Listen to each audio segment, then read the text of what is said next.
everyone, my name is Liz Neroni and I'm a naturalist for Preservation Parks of Delaware County. Today I wanted to go over how to make a natural wreath at home. In order to make this wreath at home, you're gonna need a couple things. The first thing is a base or a frame. So you can do an all natural grapevine frame like this, or you can choose to do a wired frame like this. Both are really good. This can be just thrown right into your compost pile at the end of the season, and this can be used from year to year. So both really good options. And you can pick any size that works for you. Second, you need wire. So this isn't very durable wire, but it's really flexible, which is kind of what you want and need. Then you need snippers. And then lastly, we need our evergreens. There's so many different varieties out there, so you have to look and see kind of what speaks to you. You can collect stuff from Oakland Nursery. I know they have a couple of bins with different types so you can see what they have to offer. You can go collecting in your own backyard or a neighbor's yard if you have permission. Or you can go to a tree farm and see if you can get their extra clippings, the stuff that's just on the ground that no one is going to be using. The scraps, right? See if you can kind of take some of those home with you when you're picking up your tree. All right, so I've decided to use the wire frame, and because of that, I need to make sure the cup is up. And what I mean by that is, do you see how this kind of dips, right? You want to make sure that you can lay your evergreen within it instead of it being this way, and then you're trying to balance it on top, which makes it a lot more difficult. So if you flip it this way and you lay the pine within your frame instead of on top of your frame, it'll just work out. It'll be a little bit easier for you. I like to use white pine. I think white pine is absolutely wonderful. It smells really good, but the best part about wreath making with white pine is that it doesn't hurt to touch. It's really soft and really flexible. So this is my suggestion for your base pine. To get started, you want to anchor your wire to your frame. And you can do it anywhere, it doesn't really matter. Just so it doesn't go anywhere and it's nice and secure. So you can see that's on there pretty good. All right, so now that this is anchored, I can put my white pine inside the cup and I can start wrapping.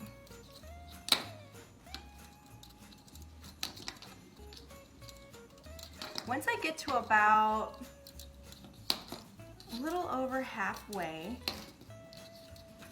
and there's still some that is loose, I'm going to stop with the wrapping and I'm going to grab my next piece. And this is where your snippers come into play. You can grab a piece like that. And then what you're going to do now is you're going to take this and you're going to shove it behind the last piece. And then you're going to continue to wrap.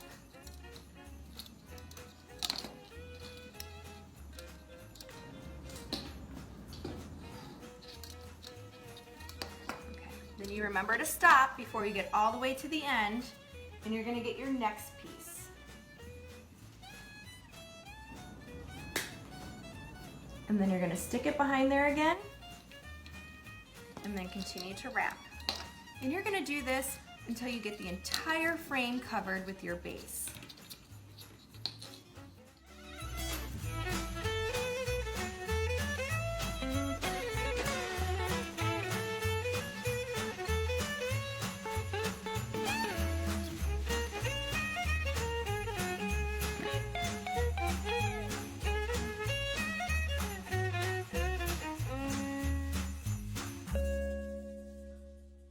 Now that we have our frame completely covered with our base pine, we can snip the wire and attach it to the frame. Just like how we had started and we had anchored the wire to the frame, you want to do the exact same thing. Make sure it's nice and secure.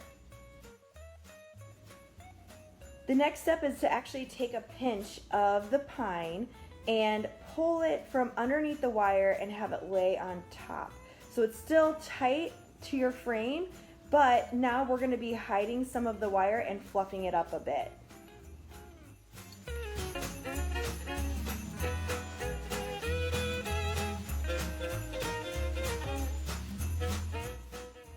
after you do this pinching technique for your whole wreath, we're also going to be adding tiny clippings of the white pine to then cover the rest of the wire that's still visible.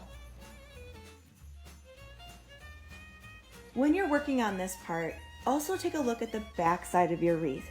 Make sure there isn't anything sticking out that needs your attention. You can either clip it off, try to tuck it back into the frame, or you can even bring back your wire and wrap it around some more.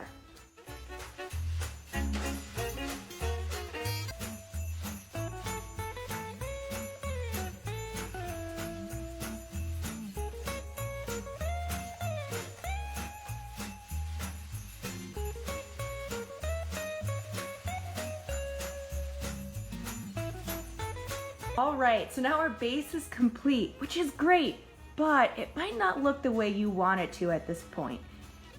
It's okay. Don't give up and don't think that your wreath is going to turn out poorly. It's not. You just have to add a little bit more evergreens. So this will bring textures and it'll really fill in your wreath and make it look complete.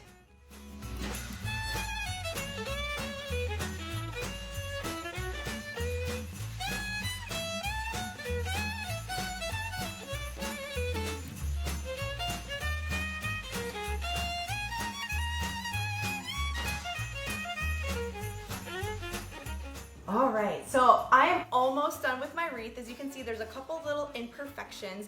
So I'm going to really take a look at my wreath at this point and do a lot of adjusting and tucking and making sure that everything's in there nice and tight so we don't have any of these little loose pieces like that. Now it's time to decorate your wreath, and you can do it in 3 different ways. The first one being more natural. So using things like apple and orange slices, cinnamon sticks, acorns, pine cones, and even going out into your yard, into your garden, and clipping the dead flower tops and putting those in your wreath as well. On the other end of the spectrum, you can use things like plastic snowflakes, ornaments, ribbons with bows. You can even put in some fake berries to add a little pop of color to your wreath. But another thing you can do is actually mix those 2 elements together. So it's completely 100% up to you and how you want to see your wreath turn out. And here we have it. This is the final product. I decided to add some pine cones to my wreath, but that was about it.